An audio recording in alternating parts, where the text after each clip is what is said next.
Pertamina tidak ada kompetitor, rugi. PLN tidak ada kompetitor, rugi. PDAM tidak ada kompetitor, rugi. Ya, banyak perusahaan-perusahaan negara tidak ada kompetitornya tapi rugi. Karena apa? Semua di dalamnya biawak, penjahat semua di dalamnya. Kenapa mereka bisa korupsi sebesar ini? Ya karena mereka tahu penegak hukum bisa dibayar. Mulut penegak hukum bisa disumpal. Mata-mata penegak hukum bisa ditutupi pakai uang. Penegak hukum itu siapa? Ya polisi, kejaksaan, hakim, ya KPK. Ya, KPK dibentuk untuk memberantas korupsi. Kenapa KPK dibentuk? Karena polisi tidak bisa memberantas korupsi. Tapi anehnya KPK anggotanya diambil dari polisi. Kan aneh. Bahkan pimpinan KPK dari polisi.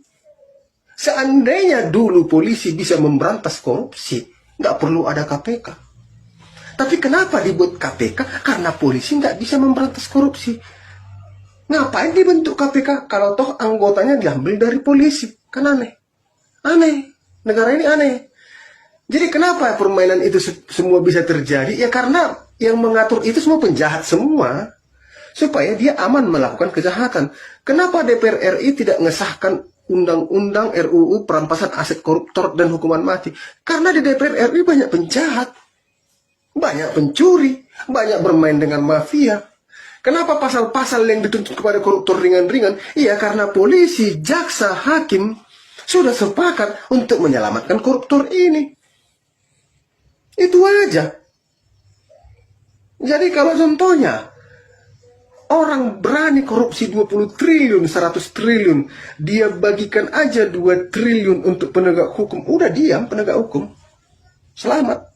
Ke media dia siram lagi berapa ratus miliar. Udah diam. Itu yang terjadi di negara ini. Itu yang terjadi. Jadi sangat mustahil penegak hukum bisa memponis ringan penjahat kalau tidak ada apa-apa dengan dia. Sangat mustahil penegak hukum bisa memakaikan pasal yang tidak masuk akal kepada orang yang harusnya pasal ini.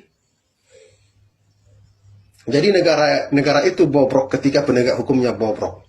Jadi 100% penegak hukum di Indonesia bobrok, bajingan. Jadi rakyat harusnya yang mengambil alih ini. Rakyat harusnya yang mengambil alih. Udah saatnya rakyat mengambil alih. Ya, udah saatnya. Kita ini udah dikuasai oleh raja-raja kecil, raja-raja jahat.